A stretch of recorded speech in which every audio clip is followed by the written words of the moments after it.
Hello, and welcome to Demystifying the Publication Process. I am Dozier, Associate Professor and Education Librarian here at USD.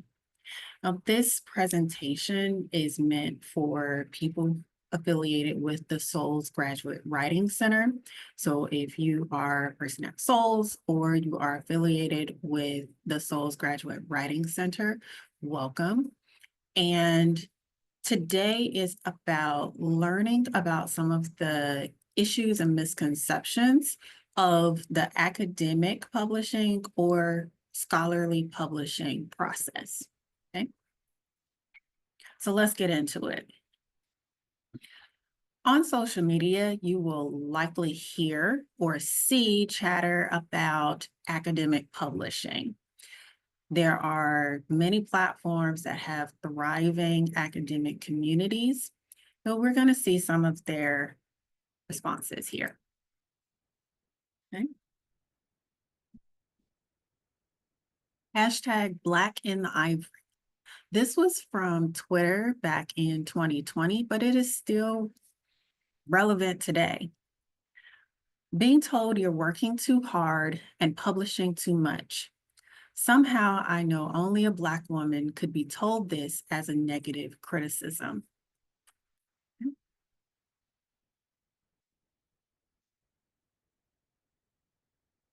Here's one from a journal editor saying, I work in academic publishing as a journal editor, and yet I still struggle so much with how slow academic publishing is. Does it have to be this way? And I say, knowing already the answer to this question. Okay.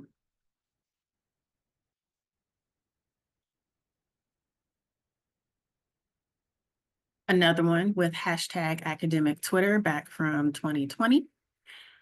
More people need to know about predatory journals. My supervisor suggested we publish a manuscript in one last week. The review time of 24 hours should have tipped her off.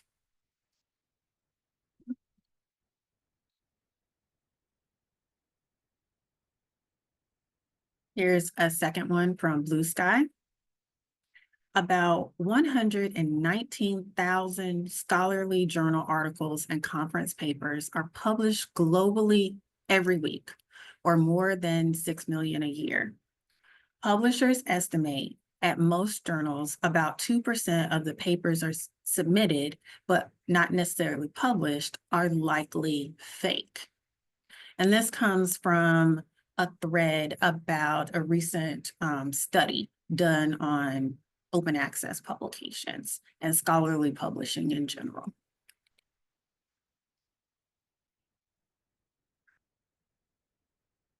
Next up, another one from Blue Sky.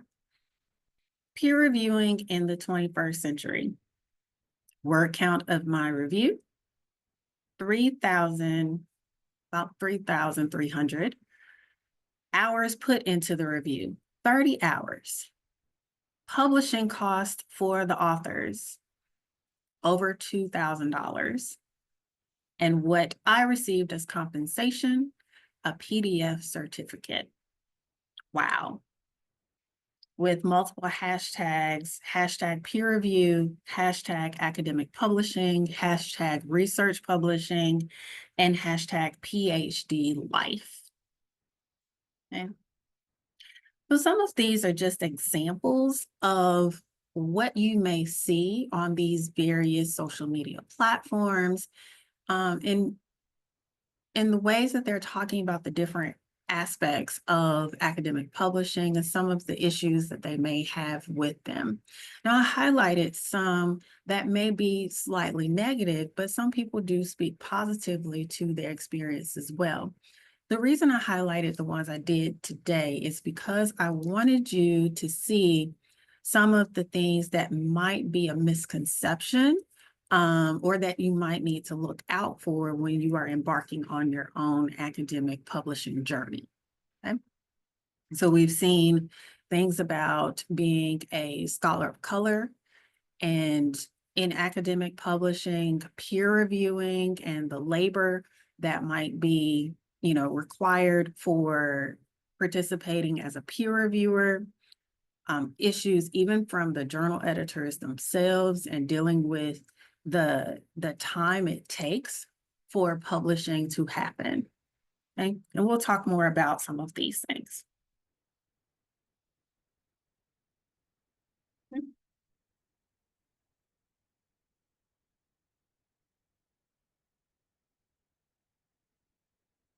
Now, in 1998, an article was published in the journal called International Organization. And the article was called The Sociology of a Not So International Discipline, American and European Developments in International Relations. And one of the poignant quotes that we pulled for this presentation specifically talks about the importance of journals and journal articles to the discipline. And it says, journals are the most direct measure of the discipline itself. Textbooks are important because they introduce newcomers, but though they might affect the discipline, they are not the discipline itself. For practitioners, the field exists mostly in the journals. Okay? Two of the most popular resources that are currently being used in courses and in the discipline practice, or access to these resources, would be journal articles and edited book chapters. Okay?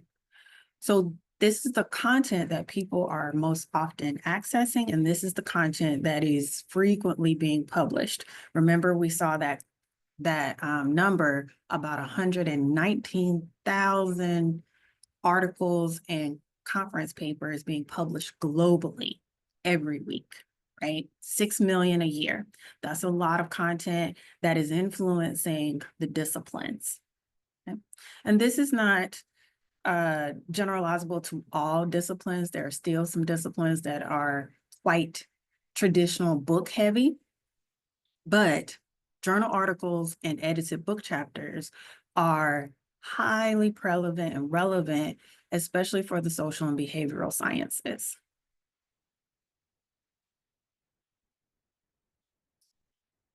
So today we're talking about if you wanted to embark on publishing, particularly as an emerging scholar, as a graduate student, and often you start with your research idea.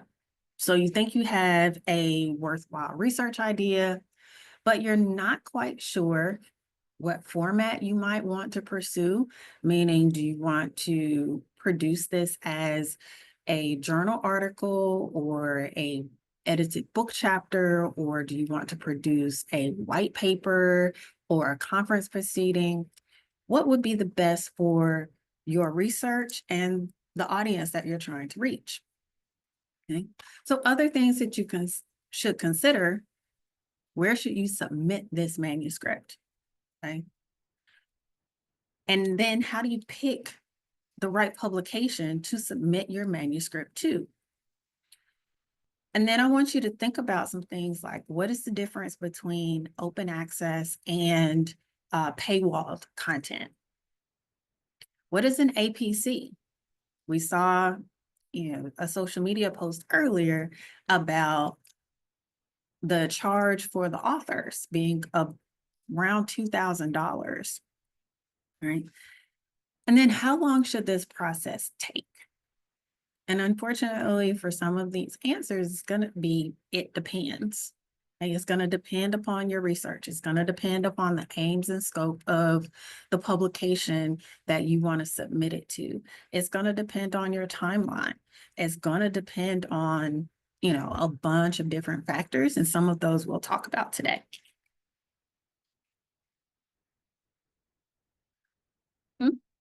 You may or may not be aware that there are scholarly journals or academic journals that are specifically targeted and for a graduate student authorship and audience. Okay. So these are scholarly journals, right?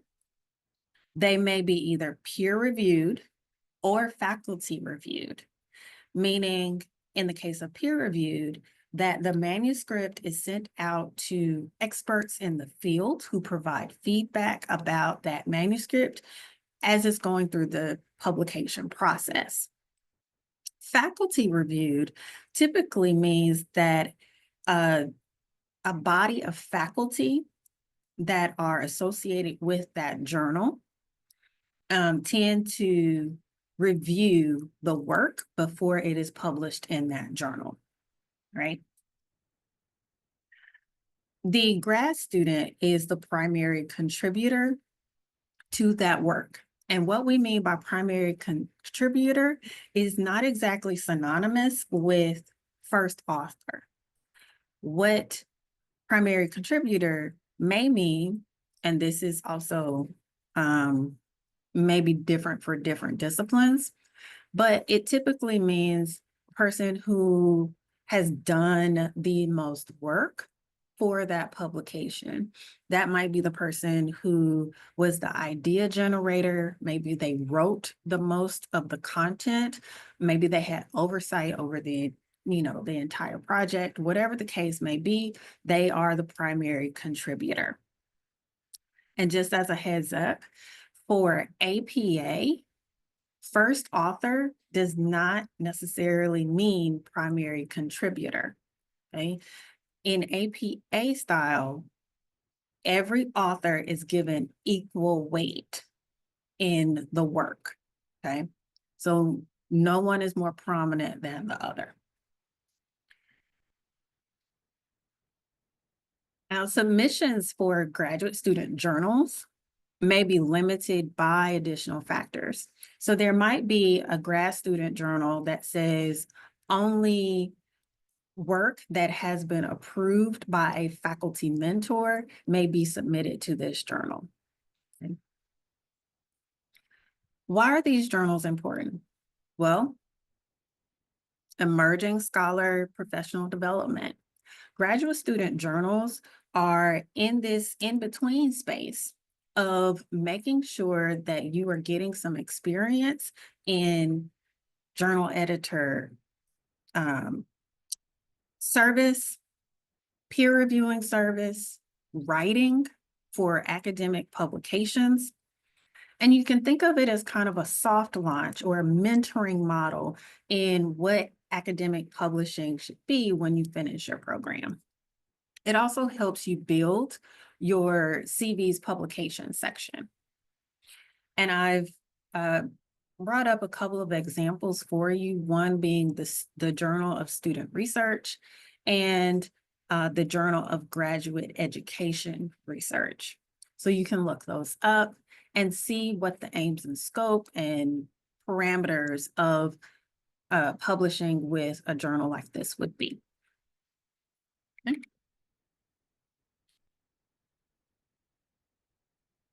Next step, how do you find a publication?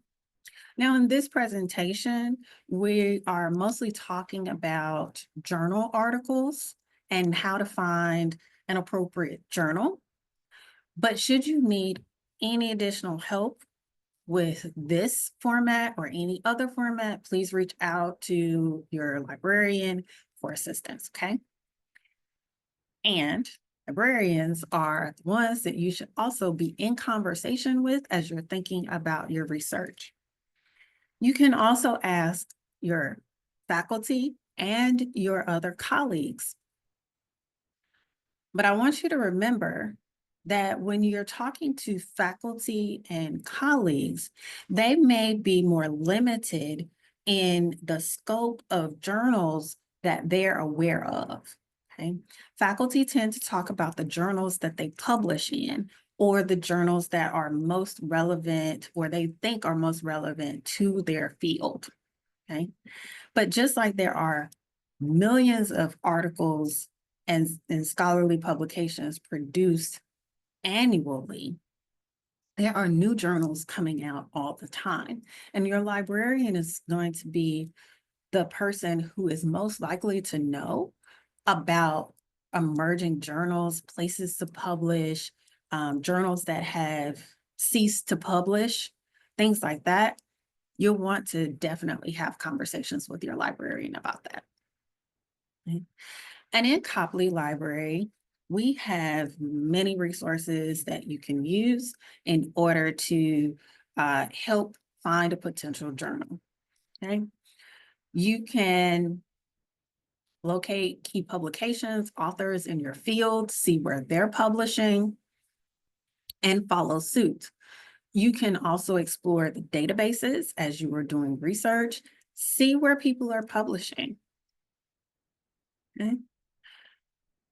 The Scholarly Communication LibGuide is produced by one of my colleagues at Copley Library, and this is a resource to help you learn about some of these terms like open access. What is that?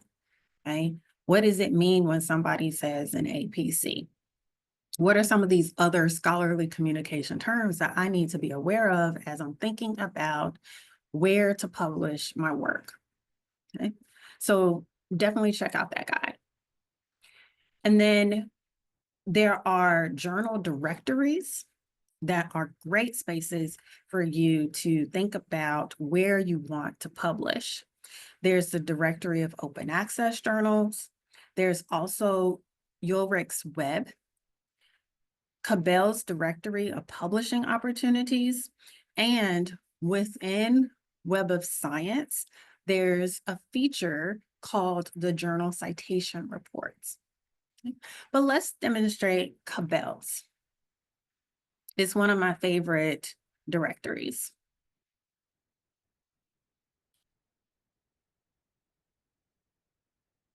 Now, at Copley Library, we have a subscription to Cabell's directory. Okay. And our access to this directory is partial. So we have access to the education, psychology, and business components within Cabell's. So if you're in another field, then reach out to your librarian so we can direct you to the correct directory for your area. Okay, so let's do a sample search so you can see what type of information you're going to get in Cabell's.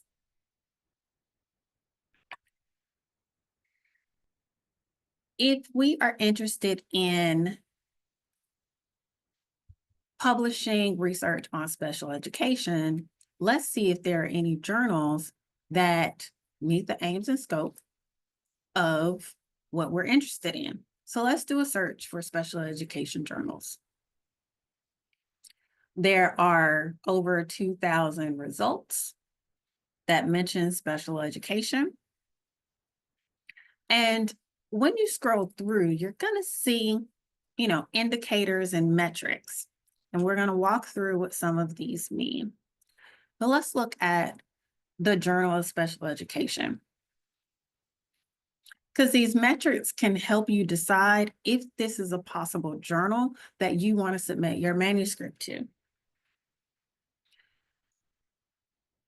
So this first one is just a dashboard of information telling us that in the field of educational psychology and administration, this journal, the Journal of Special Education, is in the top 72 percentile of that field.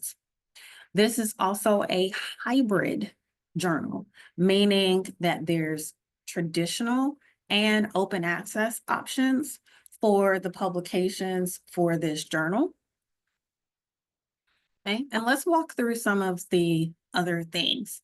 You see the disciplines that are related, who sponsors or host this material, who the editors in chief are, including their contact information, which is important because you want to make sure that this is not a predatory journal so that the people who say that they're working with this journal actually exist. And looking at things like launch date. This journal is from 1966. So it has a historical founding in this field. So you can scan through and look at some of the other metrics. including topics of influence, smart citations, and you can always hover over the little information button here to see what do these things mean.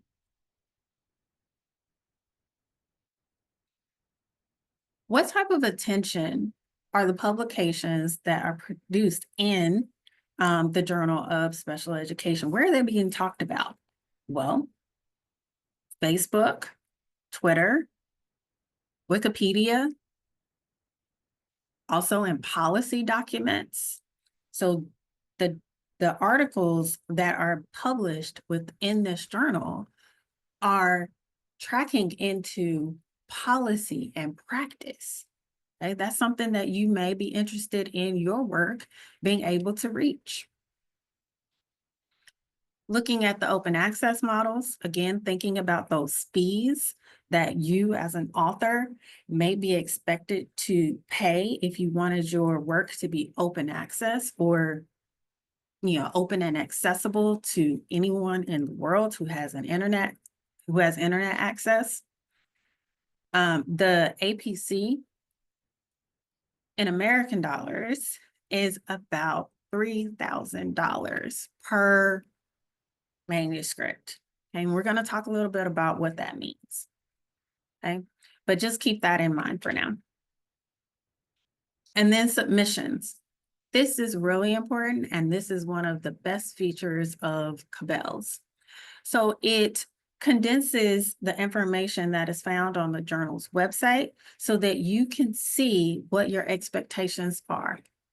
So the works that are submitted to this journal are typically 15 to 25 pages, following the APA style.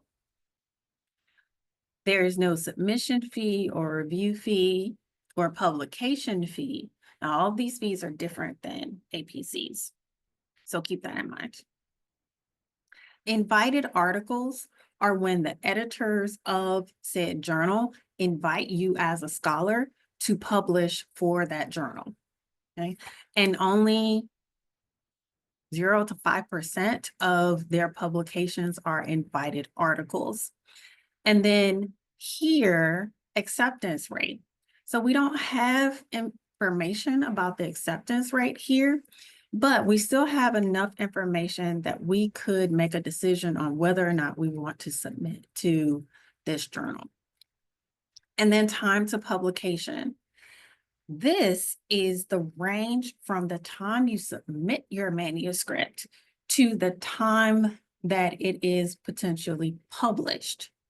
So if you think about, it might have taken you 6 months from idea generation to doing your research and writing your manuscript, then you need to add an additional 6 to 9 months before the work is potentially published in this journal, okay?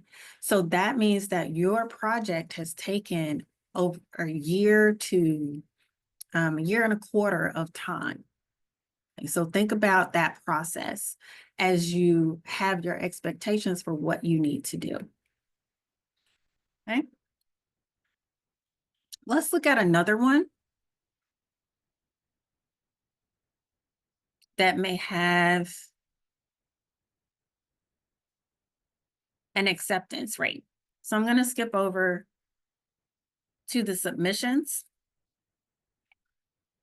Again, we have one that is in APA style with a slightly longer length. The time to publication is about 6 to 9 months. They invite about 6 to 10% of their articles, but their acceptance rate is about 28%. So that gives you an idea that for every 10 articles, approximately 3 are accepted. Okay, so it's about 28%. And then you have more information that you could look at here, including peer review, okay? Because you want to know if this journal is a peer-reviewed journal, if that's of your interest. Internal reviewers So is it reviewed by an editor before it goes out to external peer reviewers or not? Okay. So internal reviewers are typically editors, people on the editorial board, and then external reviewers are those experts in the field. So this one says that it has one internal reviewer and then it sends out to 3 external reviewers.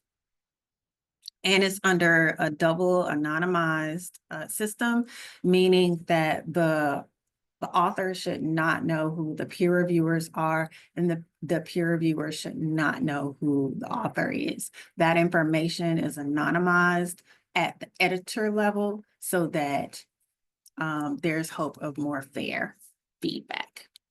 And then this one has a time to review of 3 to 6 months. Okay, so within that window of 6 to 9 months, at least 3 months of that is going to be for the peer reviewers to work on your manuscript. Okay.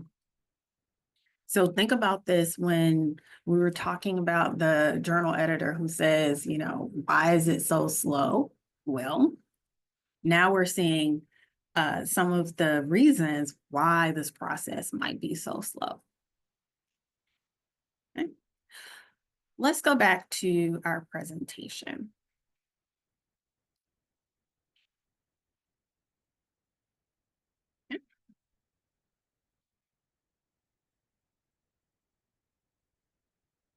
So considering society today and all the things that we're, you know, dealing with, including the integration of artificial intelligence tools into almost every aspect of our academic lives, we're seeing that fake, remember we were talking about that earlier, that fake percentage go up a little bit more. We're starting to see a little bit more concern about the journal articles and things that the scholarly works that we expect to see might be, you know, fake.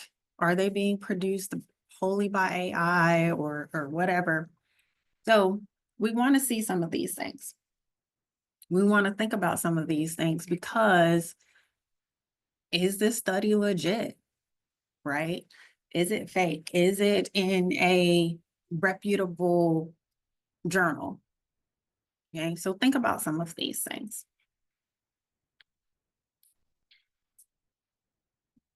But when you are evaluating a journal for a potential manuscript submission, think about whether or not your manuscript is the right fit for that journal. Does it meet the aims and scope of that journal?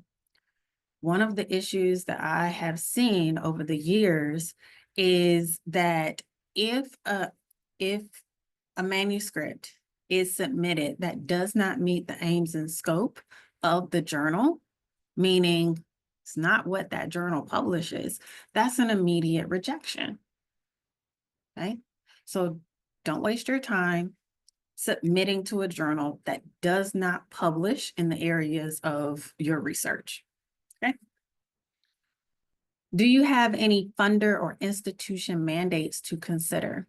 Now, if your research is grant funded, your grantee or your grantor might have mandates like an open access mandate saying that a version of this research should be accessible openly to the public. Okay, so you might want to consider a journal that offers open access options. Number 3 is a big one.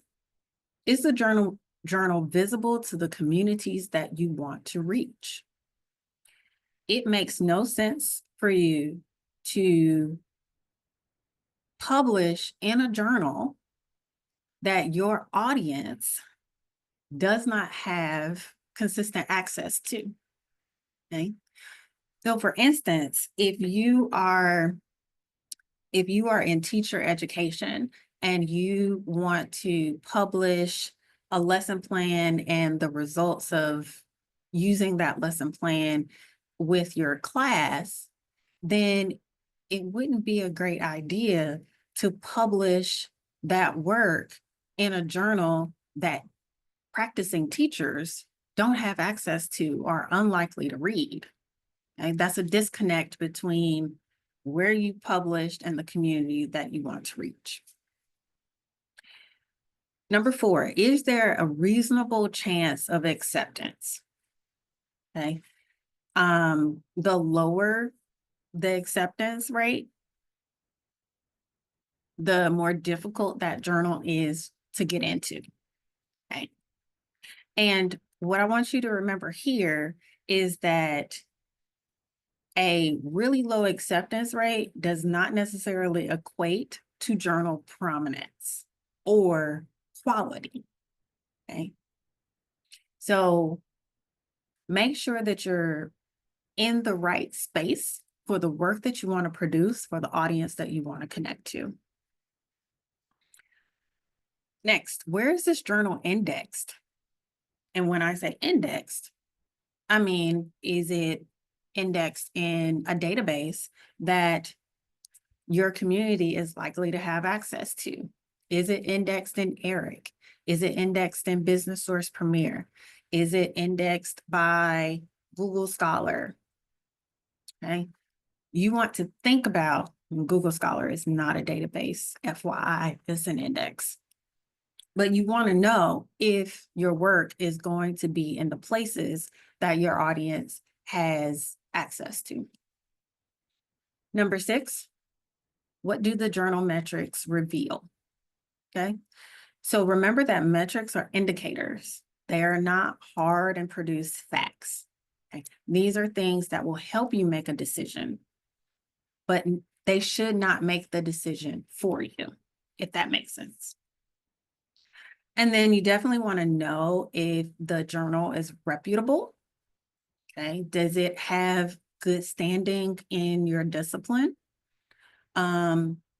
And be careful that you are not excluding emerging journals or newer journals simply because it's new or emerging.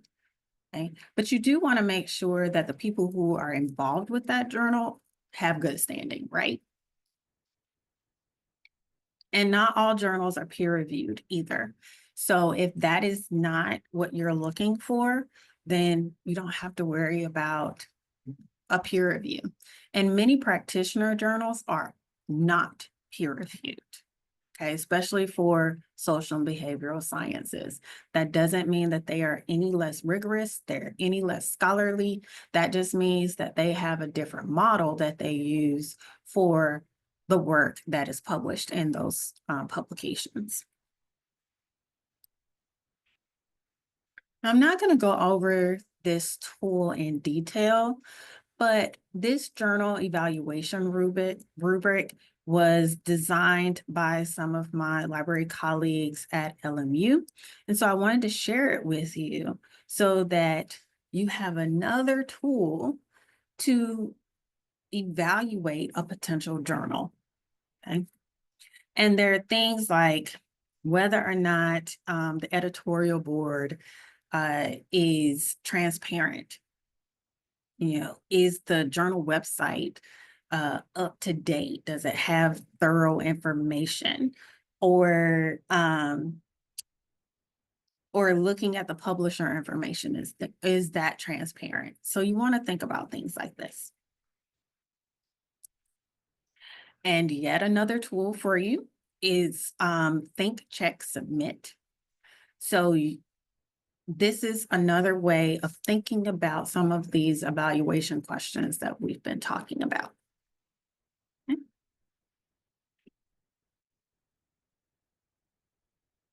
And finally, open access. What is that?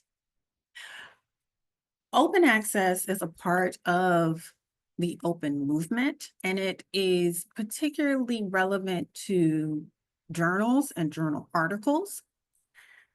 And when an item is open access, it means that it is free to read. These items are online.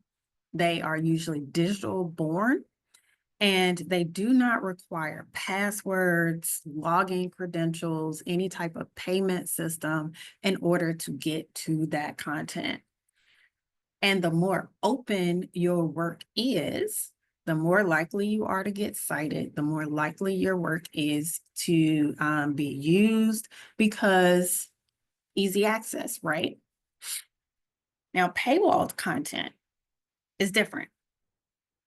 So paywall content requires some level of subscription access or pay access to the resource. Out here at USD, we subscribe to a lot of journal articles through Copley Library, right? And even though you don't necessarily see the subscription cost or, pay cost for access to those journals, that comes through the library, right? But of course, there's no library that has every single thing.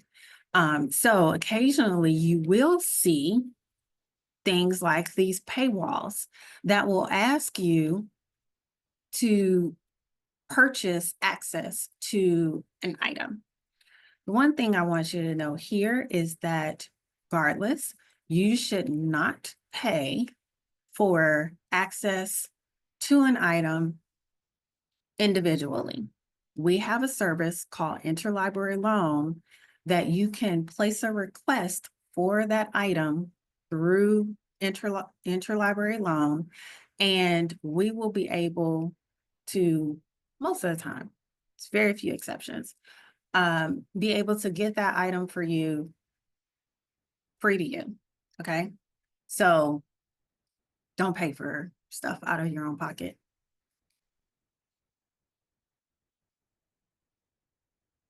Those APCs. Then I have a resource for you that's created by one of my Copley colleagues. The Open Access Publishing LibGuide that is linked on this presentation talks about APCs and what those are. And these, so author article processing charges, are charged to authors of scholarly articles during the publication process. APCs are used by open access journals. Since they're freely available to the readers, someone has to pay for web hosting and all that. So what the open access journals do is they charge, and not all of them do this, but some of them do this. They will charge an APC in lieu of a subscription fee. Okay, so it shifts the cost of the production process for to the authors instead of the readers. And here at Copley, we have a number of agreements with publishers of journals to either reduce or waive the APCs. Another thing that you can do is that if you have a grant, you could potentially write the cost of an APC into your grant budget so that instead of that coming out of your pocket, you can use your grant funding for an APC. And the goal is to make sure that our research is globally available, right? So open access is a good thing.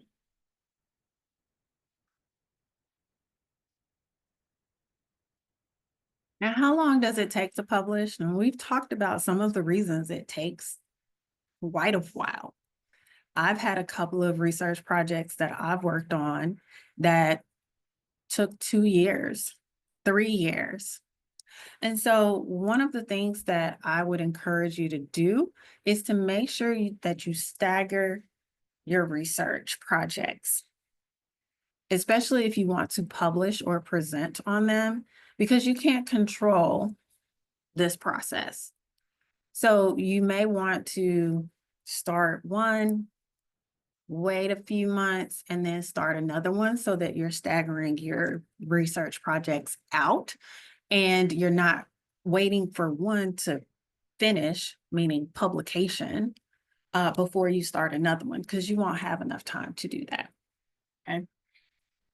Especially if you want to go into the academy, you might not have enough time to do that. Okay. So here's a visual about how long it takes and what the process is for publishing, especially if you're going through peer review. Now, these steps are pretty much the same as what happens here. So I'm just going to walk you through. So you've submitted your work. Then that work is assessed by an editor or an editorial board.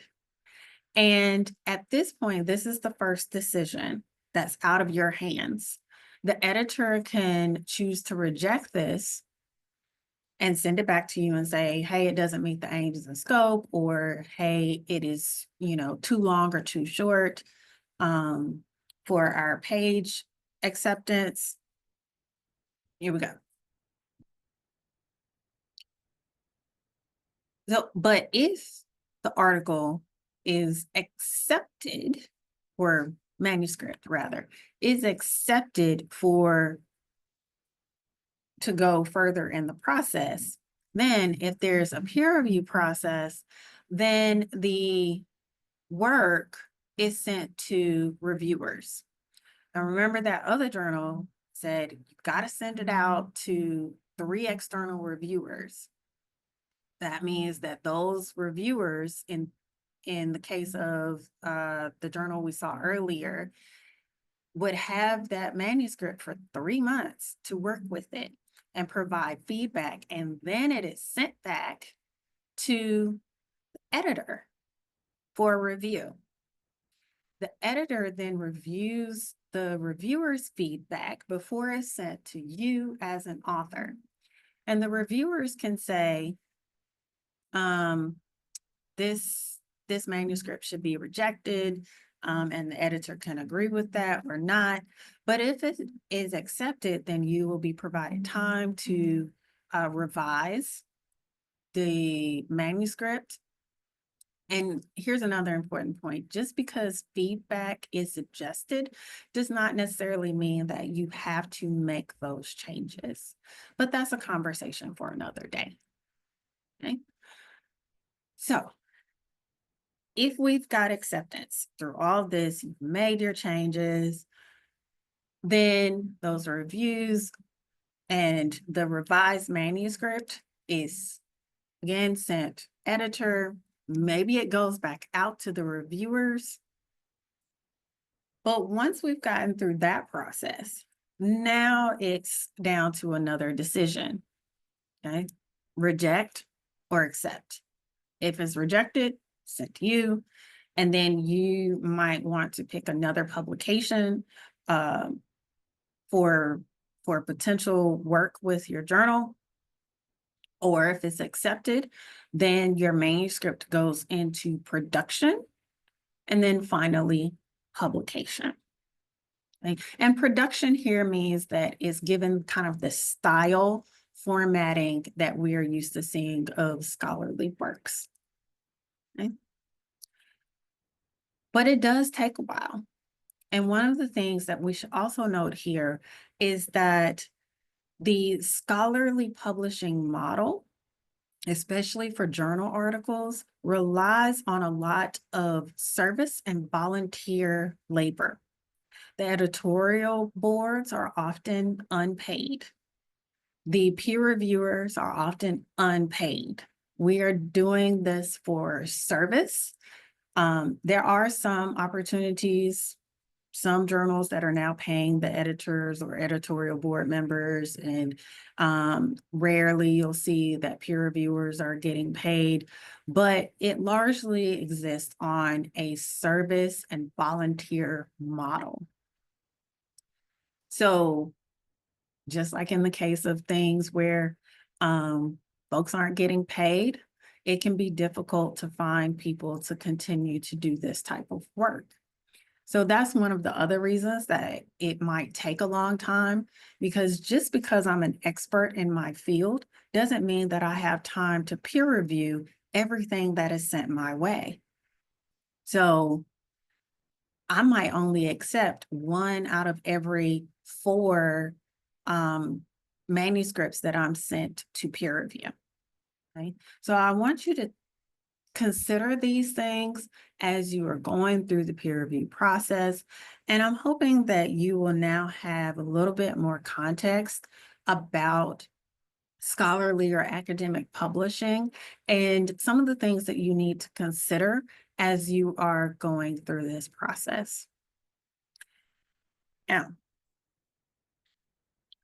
I want to leave you with a question to consider. What are your next steps as you pursue academic or scholarly publishing? And I hope that one of those next steps is reaching out and talking to your librarian and getting a one-on-one consultation about some potential areas for your next publication and where that might be. Okay. And as always, if you have any questions, please reach out. If you can't reach me, then definitely reach out to Rachel, and Rachel will definitely get to me. But thank you for joining us today.